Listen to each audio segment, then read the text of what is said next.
अस्सलामुअलैकुम नाज़रीन इकराम, रोशनी light channel की तरफ से आप सबको खुशामदीद। मेरी आज की वीडियो कुरुलुश और हान के बारे में है और आज की इस वीडियो में आप लोगों को मैं एक अहम अवार्ड शो की तफसील बताऊंगी और ये अवार्ड शो क्यों अहम था और इसमें मर्द याज़ची ओगलो के अलावा सरकान चाय ओगलो को भी किस कैटेगरी में अवार्ड मिला, इस बारे में तफसील आप लोग जानेंगे।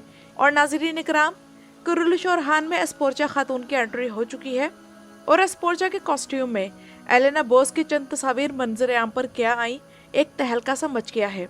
तो इस बारे में बात करेंगे कि मद्दाहों की इस किरदार के हवाले से क्या राय है। इसके अलावा आने वाली किस्त के पहले ट्रेलर पर भी बात होगी। तो आइए चलते हैं आज की वीडियो की तरफ। तो नाज़रीन इकराम, पिछले चंद दिन पहले एक अवार्ड शो हुआ जिसका नाम GQ अवार्ड था और मर्द याज़ची ओगलो ने इस अवार्ड शो में best actor of the year के अवार्ड हासिल किया है। और इंटरेस्टिंग बात यह है कि ये अवार्ड इन्हें पब्लिक वोट्स की बुनियाद पर नहीं बल्कि कमेटी के वोट्स की बुनियाद पर मिला, यानी कि जजेस के वोट्स पर। और इन्हें जजेस की फुल कमेटी ने इस अवार्ड के लिए चुना। और मर्द याज़ची ओगलो पिछले 3 साल से अब तक किजल गोंचालार में जुनैद का किरदार अदा करके टॉक ऑफ द टाउन बना हुआ है।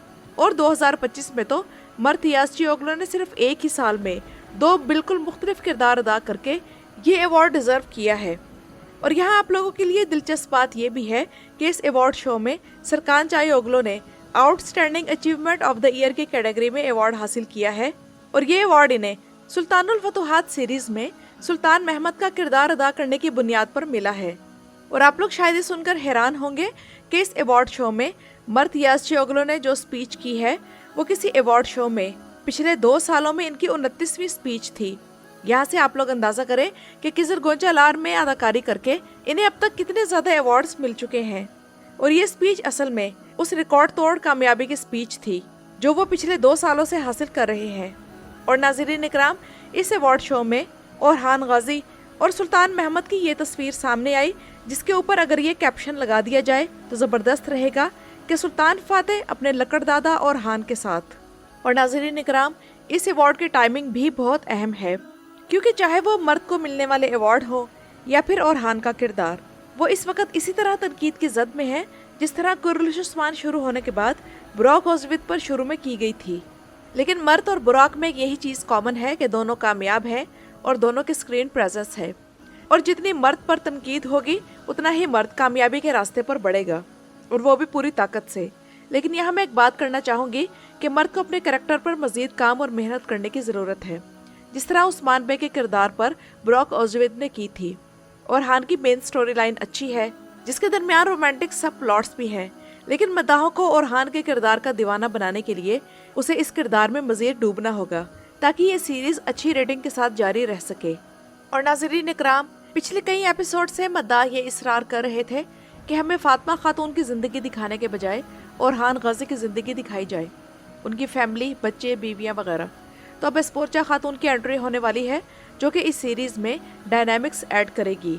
और एस्पोर्चा खातून का किरदार अदा करने वाली अदाकारा जिसका नाम एलेना बोस है, तो उसके फैंस अब तक हैरान हैं कि उसने नीलूफर खातून का मेन रोल छोड़कर एक सेकेंडरी रोल क्यों पसंद किया, जबकि हीरो ने अभी मल्टीपल शादियाँ करनी हैं और वो उसकी इस सीरीज़ में तीसरी बीवी होगी। और सोशल मीडिया पर एकदम से ऐसी पोस्ट्स का सैलाब आ गया है जिनमें मुहासिन और एलेना के फैंस की तरफ से दोनों के दरमियान कंपैरिजन शुरू कर दिया गया है। हालांकि दोनों का अपना चार्म है और एक तारीखी सीरीज़ के आर्टिस्टिक फील्ड में चंद माह पहले मुहासिन आई है और दूसरी शाइन करने के लिए तैयार है और अपनी जगह बनाने की कोशिश करेगी और दोनों टैलेंटेड हैं। मुहासिन के फैंस का कहना है कि नीलूफर खातून, जिसके लिए ओरहान बे ने नज़में लिखी और उनकी कब्र तक आज भी साथ साथ है, तो उसे ज़्यादा अहमियत देनी चाहिए क्योंकि दूसरी तरफ एस्पोर्चा है जिसके साथ ओरहान बे की 40 साल की उम्र में एक सियासी शादी हुई थी। इन दोनों का क्या मुकाबला। शायद आप लोगों को याद होगा कि कुरुलुश उस्मान में भी ऐसे ही मुकाबले हुआ करते थे जब वो सीरीज़ अपने उरूज के दौर में थी। और मल्हू ने जब उसे ज्वाइन किया था, मद्दाहों की तब आपस में ऐसे ही बहसें हुआ करती थी कि बाला शेख ऐदब अली की बेटी है, उसका दर्जा बड़ा है। और दूसरी तरफ कहा जाता था कि मल्हून तुर्कों के एक बहुत बड़े कबीले के सरदार की बेटी है और वालदा सुल्तान होने की हैसियत से तुर्कों की माँ है, उसका बाला से क्या मुकाबला। तो सच्ची बात तो यह है कि इस वक्त इस सीरीज़ का सिनेरियो बेगमात की ये जंग अफोर्ड नहीं कर सकता।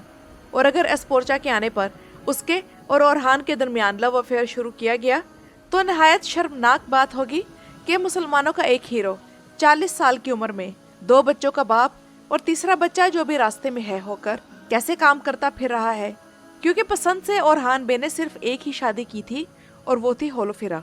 तो इस सीरीज में नई बीवियों का आना प्रॉब्लम नहीं है, प्रॉब्लम खुद वो सिनेरियो है। और यहाँ से मालूम होगा कि सीरीज में कितनी स्ट्रेंथ है, क्योंकि कुरुलिश उस्मान में तो मलहून के आने से रेटिंग में इजाफा हुआ था। यहाँ क्या होगा ये देखना बाकी है। और अब आते हैं नाजरीन इकराम नई किस्त के पहले ट्रेलर की तरफ। तो खासा एक्साइटिंग ट्रेलर था कि फातिमा फ्लेवियस के फाइटिंग स्टाइल को देखकर उसके बारे में मशकूक हो चुकी है और वक्त करीब आ गया है कि वो एक्सपोज हो जाए।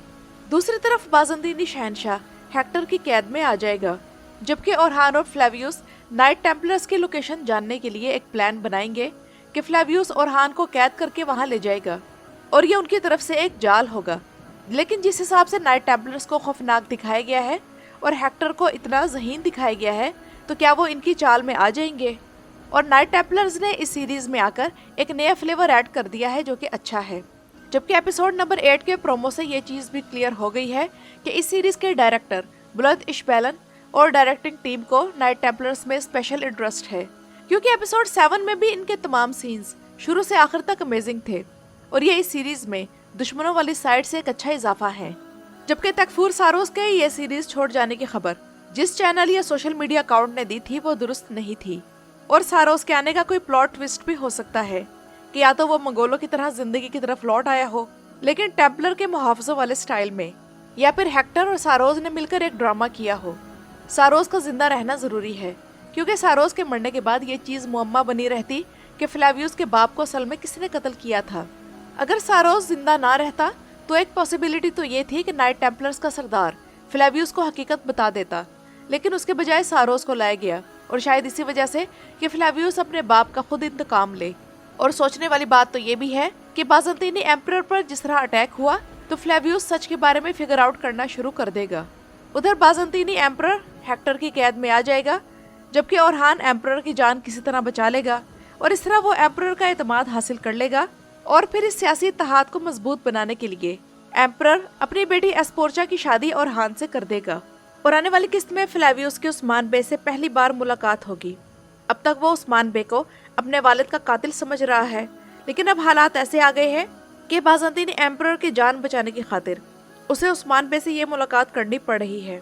ये मुलाकात इस लिहाज से भी अहम है कि सारोस भी जिंदा है और फ्लेवियस की भी उस्मान बे से गुफ्तगू के दौरान उसके वालिद का जिक्र आ सकता है, लेकिन किस अंदाज में यह हम आने वाली किस्त में देखेंगे। तो नाज़रीन इकराम, ये तो थी मेरी आज की वीडियो। अपनी राय का इजहार कमेंट्स में ज़रूर कीजिएगा। मेरी वीडियो देखने का शुक्रिया।